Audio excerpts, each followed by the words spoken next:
Hello, everyone, and welcome to Four Lads early weekend podcast, midweek podcast catch up, never off your screens, pair of podcast whores, whatever you want to call us. We are back to discuss the latest Rangers news. The reason why it's not a weekend pod is because we've got a big documentary for Davie Cooper coming out, and we want to give that the stage it deserves. Which we'll talk about in a wee bit as well. Kenny, thank you for joining us. Just the gruesome twosome tonight. How are you, mate? Are you well?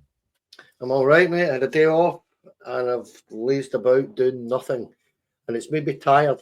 So I had to get my finger out to get up and get ready for this. Well, we are happy to be here. Obviously, still buzzing after the weekend's result. But there comes a point where you say, it is 3 points. We do move on and we look to see what's happening next for the club. As ever with Rangers, it never really stops. What we want to discuss, though, is Barry Ferguson, I think, a wee bit. The effect he's had on the team. Is he a managerial candidate? Does it give you ideas that we might go in the future? It's an interesting one.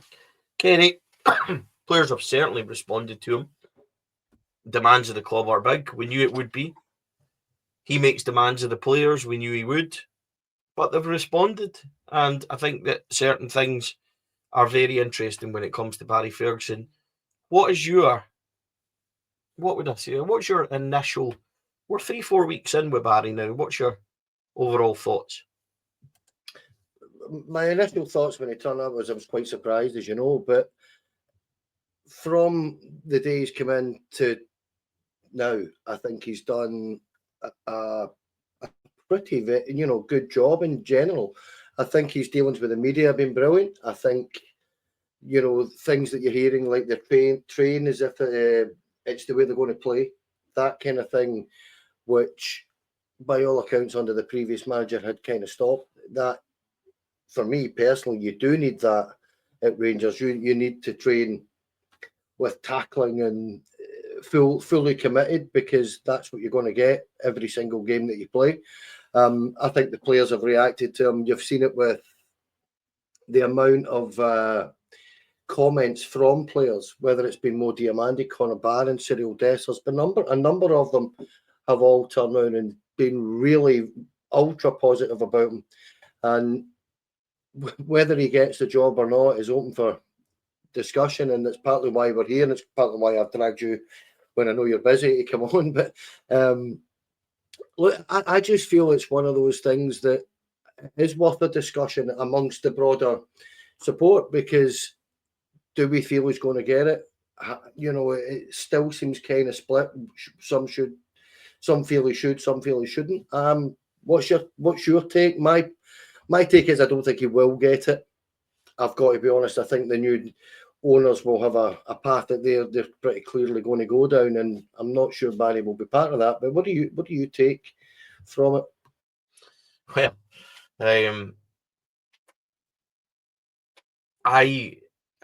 I'm a bit torn, because Barry Ferguson, captain, player, legend, winner of 15 major trophies, coming back to the club when he did, to put himself as manager when he's been, let's be brutally honest, not that successful elsewhere. Done a good job with Kelty, but Alloa, Clyde, etc. wasn't really the strongest. And he put himself in a position with the team that were in a pretty bad shape. Let's be honest with us. And he's put himself in there, and I think he's done a remarkable job. The difference in the team, even in the early stuff like the structure, the set pieces, and that, I think is incredibly good within 3 or 4 weeks. This is a team that we were told couldn't change formation because you don't have time to do it, couldn't work on set pieces, etc. They don't make much difference, and we've seen that all being kiboshed within a few weeks under Barry. He'll make demands. Certain players are now performing, which I don't know if that's in detriment to their own self. But if you look at James Tavernier and James Tavernier now, there's a massive difference in just him on its own. So, listen, I think that Barry's done an exceptionally good job for somebody that's immediately come in. And I think that's to be commended. And it brings me to my next thing, and I've spoken about this a wee bit, but Kenny, I think there's a possibility that Rangers don't need a coach. They don't need somebody who's got a philosophy, because we've seen these guys come in.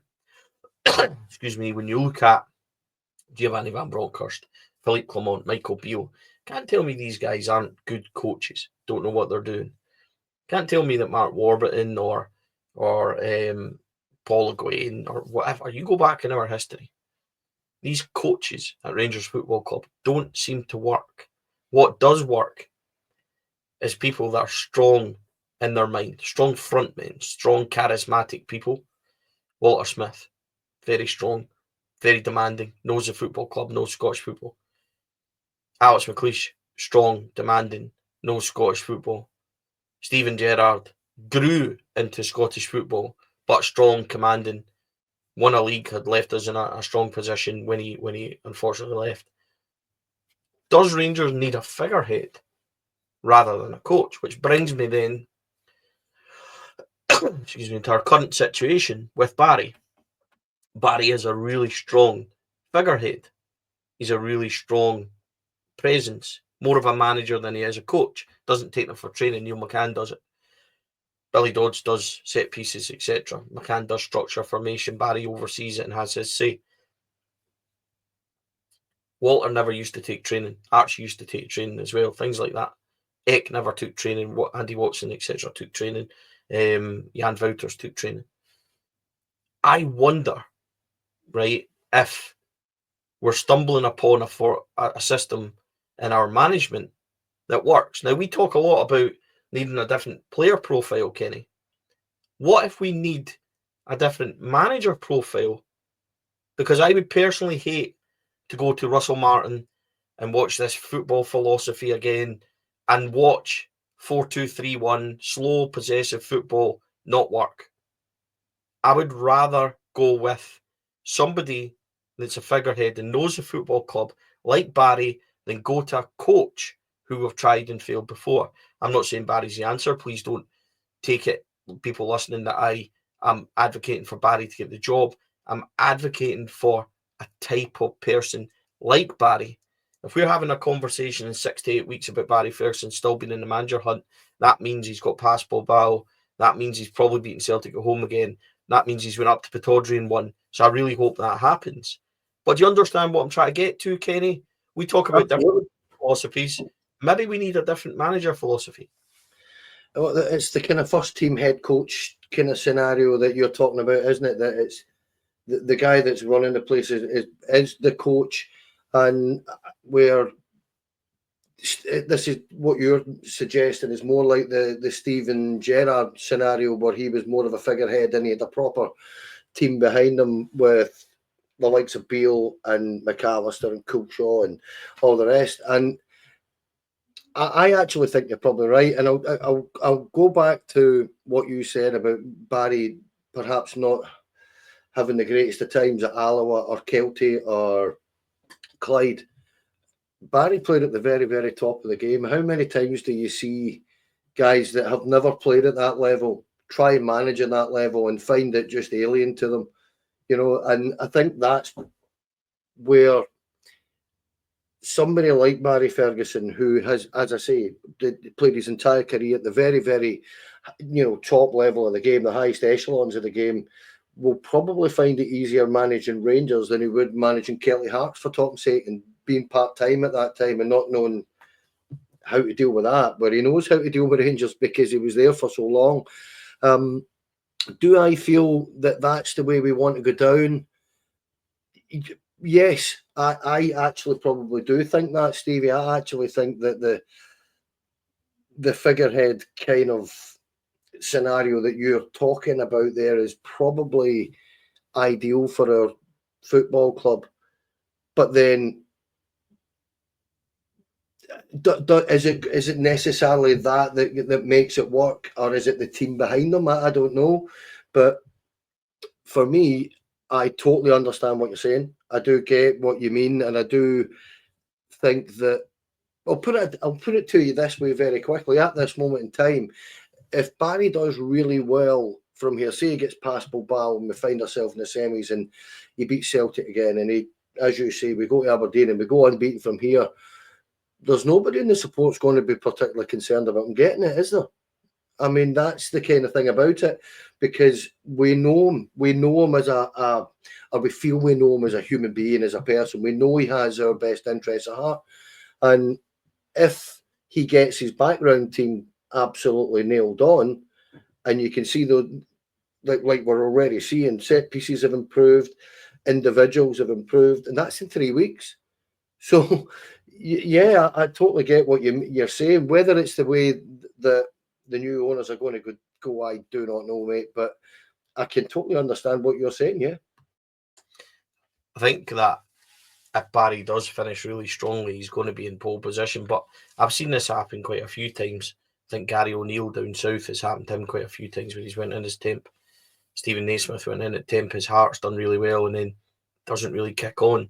I'm not sure I would have that issue with Barry Ferguson, then becoming settled. I know what Barry's like. He's very demanding. He loves his football club. And I'm not sure that he would be settled.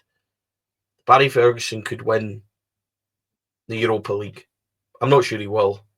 I think it's a very, very tall order. In fact, I think out of the 8, we're probably the rank outsiders. But in football, anything can happen. And this Rangers team in games that are open are a bloody good side. I fancy us more against Bilbao than I do against Dundee in a couple of weeks, but that's a different story. That's Rangers for you. I don't fear Barry Ferguson becoming complacent, or I think he understands. I think he has the drive, the determination that if he wins 1 trophy, he wants 3 the following year. I think he's that kind of person. I don't think he stops. Now, just to give you a wee insight, David Edgar put this up on Twitter, and it's completely true. Everybody knows that I hung back out the press conference to try and meet Josie last week, which I did, and I unapologetically don't care.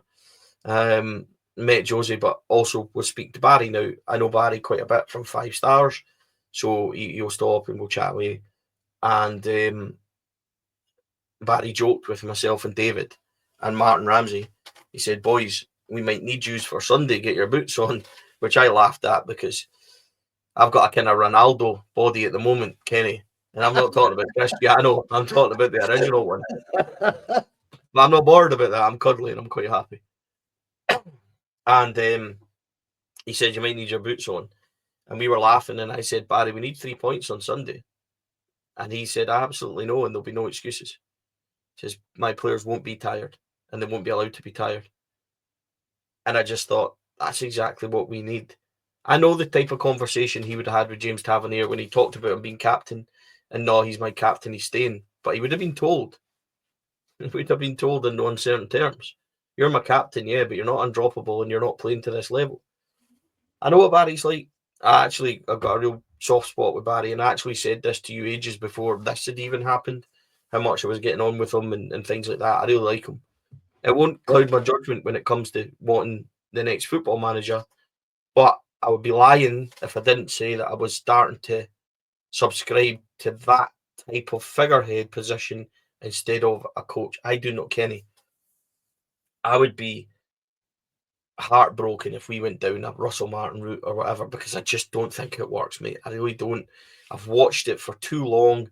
We've had too many tries at it, and it just doesn't work. Every successful manager in my history has been a figurehead.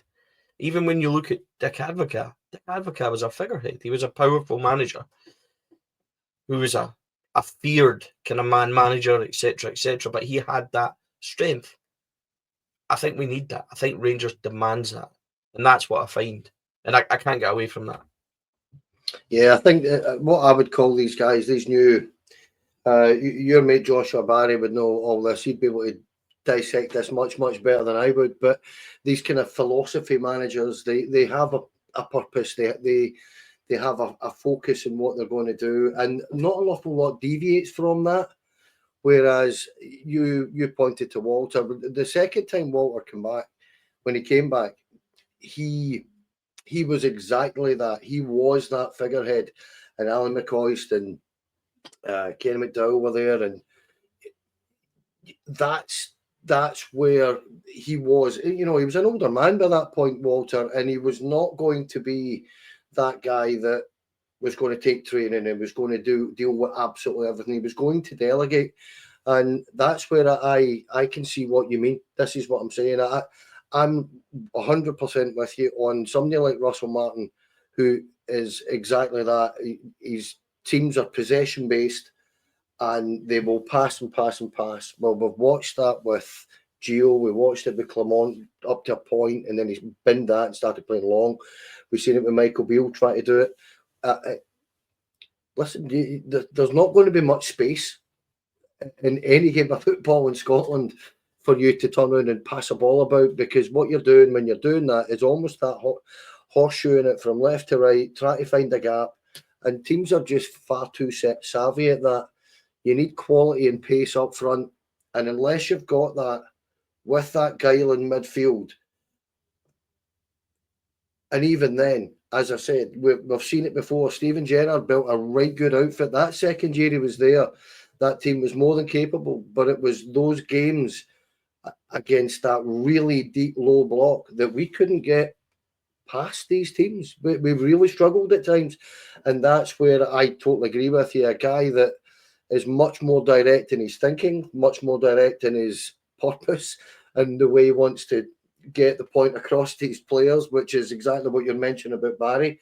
Just do it. Go and find a way. Go and create. Don't mess about. Don't take too long in doing it. That's where again, as I say, I just genuinely understand what you're trying to say and where you're coming from.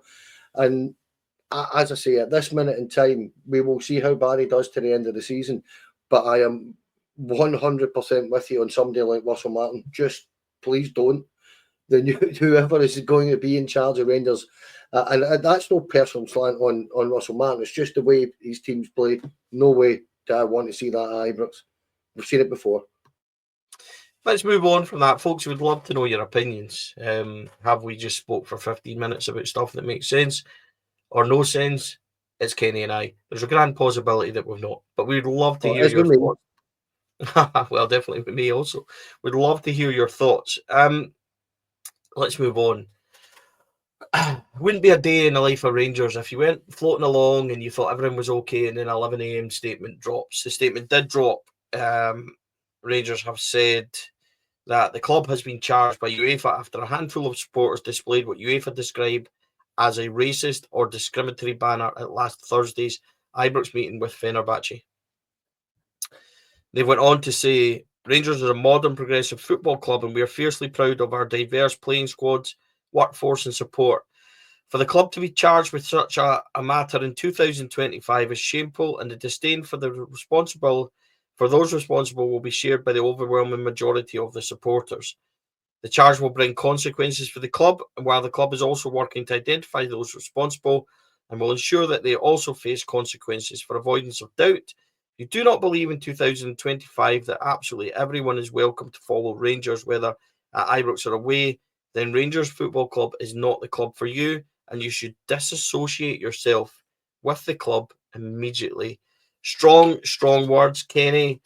They go on to say the club has also been charged by UEFA for throwing objects at the home match Fenerbahce. We know that would have been the goalkeeper, and I think it was a lighter or a vape, possibly it was. I don't know what these things are. And they go on to say that it's becoming a regular occurrence in Cannes. They bring up the fact that our players and staff were targeted with missiles at Parkhead on Sunday. Focusing on Ibrox, however, it's happened to us in January Old Firm and recent game against Motherwell where our own supporter was hit and injured. So we now face sanctions for that. Senseless and criminal behaviour, no place in sport or society. Again, if you think it's acceptable behaviour, you're not welcome at Rangers matches. Again, really strong from the club. They talk about further UEFA sanctions for the blocking of passageways. Supporters urged to follow advice of stewards and police at all matches. Lastly, despite clear warnings of the contrary, pyrotechnics were used by two individuals following Sunday's Old Firm victory at Parkhead. This runs the risk of an additional 800 of our supporters being unable to attend a match in the later stages of the Premier Sports Cup, in addition to the 500 that will already miss out. Okay, so it goes on basically just to basically slam that behaviour. Football club ends it with calling on all reasonable supporters to wholeheartedly reject any behaviour which brings the name of Rangers Football Club into disrepute. Kenny certainly not minced the words, that's for sure. No, they did not, and that's about as strong as I've seen about this kind of stuff ever, I think. And look, I don't know, Stevie. The Ultras bring a great deal of noise and colour and extravagance to the game, and they're greatly appreciated in some manners. But this stuff with the pyro is now going to directly affect up to, what is it, 1,300 people, whatever it is, and that's enough. That's a huge amount of tickets we're going to lose for the next semi-final or final that we play, Stevie, and that is a concern for everybody else. I don't know how else to put this, because if you go over the top and put the boot into these young lads, then you're going to be seen as unfair to a certain degree. But if I'm being 100% honest, I think the club's right. I genuinely do. I think it is at that point where something needs to be done about it. It's becoming a monthly occurrence that a statement's out saying, going to please stop using pyro. So that's how often can you repeat yourself without actually having to eventually, as the club I'm talking about, genuinely take stiff action against the people, the perpetrators, if you like. And I always find it funny that this divides so much, because at the end of the day, sooner or later, it's going to affect you as a fan that goes to games. It will affect you. And the other thing that I would say is that when it comes to that banner, now people might not be offended by that banner. People might think it's this, but it is guaranteed to get a fine off UEFA. As soon as I seen it, I thought that is guaranteed to get us a fine. And it won't be a small fine, Stevie. It'll be 20 grand, 25 grand, something silly. And it's how often do you need to tell people, Stevie, going to not do that? And because you're damaging the club, you're costing us money, the reputational damage it's given. I just feel that at some point people are going to have to read it, understand it, and just take it on board that what you are actually doing, whether you agree with the punishments or not, what you're doing is damaging the football club. The banner read, "Keep woke foreign ideologies out, defend Europe." I've got to be honest with you. I'll be straight up honest, right? I think Rangers is a place for football. It's a place for everyone to come and watch football, no matter who you are or what your beliefs are. I don't think it's one of these things that need to be broadcast and put in front of everybody. I think it should be about football, and that's what I would like us to concentrate on, what's happening on the pitch. I think that the Ultras do a wonderful job in terms of their displays and the atmosphere they try and bring, but we cannot have anyone putting the club at risk, anyone at all, and that's where I am with it. So with regards to the club statement, I think that it's extremely strong. With regards to that banner, I'm not saying it's wrong. I'm not saying people shouldn't have an opinion. I'm not saying that it necessarily is the wrong message. What I'm saying is I would rather, as a football support, we concentrate on just supporting the boys on the pitch. And that's where I am with it. I don't think that certain things need to be in a football stadium.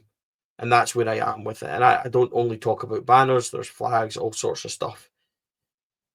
Let's keep it pro Rangers on the pitch. And that's where I am with it. I'm not against, or I'm trying to be really careful, Kenny, because you need to, this is the thing with the world the way it is at this moment in time. You almost have to defend the fact You just want to go and watch football Stevie, and want it to be about Rangers, and that's all I want. we have spent, not you and I, but in general as a support, we've spent years slaughtering the team across the city for bullshit like this.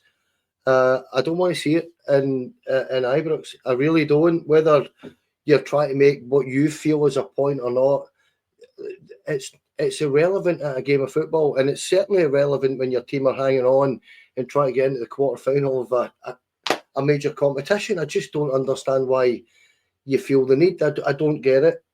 And as I say, I'm not being I don't want to be that guy, if you know what I mean. But I've personally spent years just laughing at them across the city for doing stuff like this. So I'd really rather not see it in our place. Okay, moving on. Vaclav Cerny, just before we go, Kenny.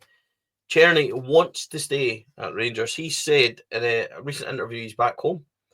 He says that he definitely does want to stay at Rangers Football Club.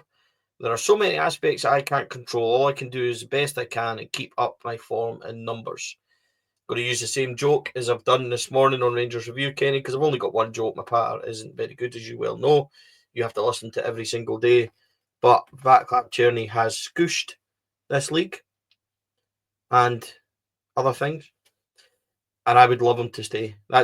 Honestly, that's the way it is. If we could get Cerny to stay on the right, get that left-hand side berth sorted, all of a sudden we become a much more attractive team.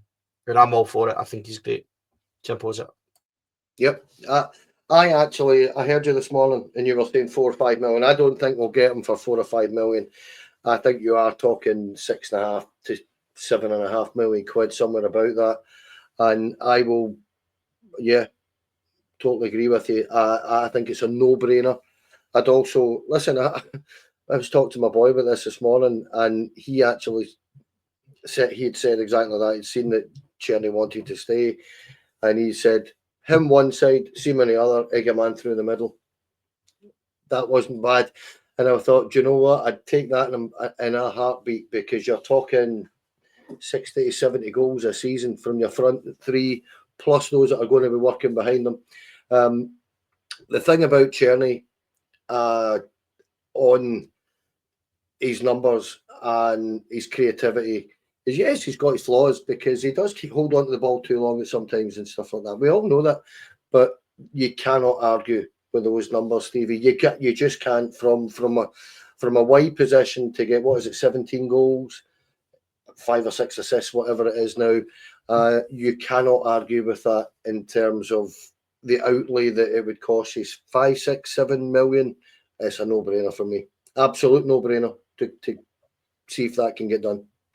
Plus, he's wonderfully bald as well, so the more of the elite that we can have within the football club, albeit there has been a few that have let us down, mainly on the touchline. But, we can't have everything. But on that note, folks, let's end it there.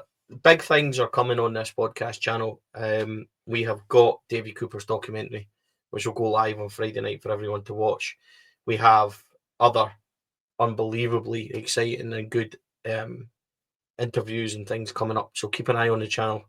Don't want to say too much, but Kenny, exciting times for us. Appreciate everyone. We've just passed 6,000 subs. Unbelievable. Past 1 million views on YouTube. I think there's been 300, 400,000 downloads of this show since we started as well, on other platforms like Spotify and things like that. And honestly, it's such a pleasure to have that. Thousands of people listening to me and Kenny talk about Rangers. It's crazy at times. Must be our devilishly handsome good looks, because it's certainly not the patter we come out with anyway. But Kenny, thanks for joining us as usual, mate. I've really enjoyed it. Thank you. I think we just help to make other people look good, mate, with the lack of hair. I feel better. Listen, I can't wait for the documentary to go out and get the reaction to it. I've seen it, and it's great. If you're a fan, you might be slightly, if you might need to be slightly older to remember Davie Cooper these days. But even if you're a young lad, go and watch this. What a player Davie Cooper was. He's my hero. I know he's Davie's hero as well, and I know how you feel about him. But listen, we have a great team here. The numbers we've got, the viewers and listeners, a lot more. They're we're very much grateful. It's very much appreciated. The loyalty we're getting is just fantastic. And as I say, as good a team as we've had in the last year, Stevie, it's fantastic. And thanks to everybody. Yeah, keep your eye on the platform. Not only for Davie Cooper's interview, but there's another one that I'm particularly excited about. So keep your eye on the platform. There's more to come from Four Lads. Loving the support we have. If you haven't, please like and subscribe. Subscribing really helps us. See, when it comes to getting interviews and getting sponsors and getting things from Rangers himself, even as commercial partners, the more we have, the easier it is to say this is a reach we've got. So we really appreciate it, folks. Thank you for joining us. Thanks also to our sponsors, Rhino Express, Jim and Mando. What a crew they boys are. Honestly, unbelievable. Became friends as well as everything else. The team at Clydeview Joinery, Athol Industrial Solutions, Ian and the boys there, CSD Air Conditioning. Carlo took me for lunch on Friday and paid. What a boy. Black Rooster, our partners in Art of Gold. We'll have some Black Rooster content coming up. We've got some competitions and things with them as well. Some first goal scorer stuff that you could win some food from Black Rooster. So thank you for joining us. We really appreciate it. And keep an eye on the channel. Big things are coming, and we look forward to all your comments from tonight. Get them in. Let us know what you think about Barry Ferguson. Let us know what type of manager you want. If Russell Martin, you've watched this, please don't take offence to the fact that we are not keen on you coming up. It's just opinion, and we certainly don't think that we're right about everything, that's for sure. Folks, thanks for joining us on Four Lads. We really appreciate it. The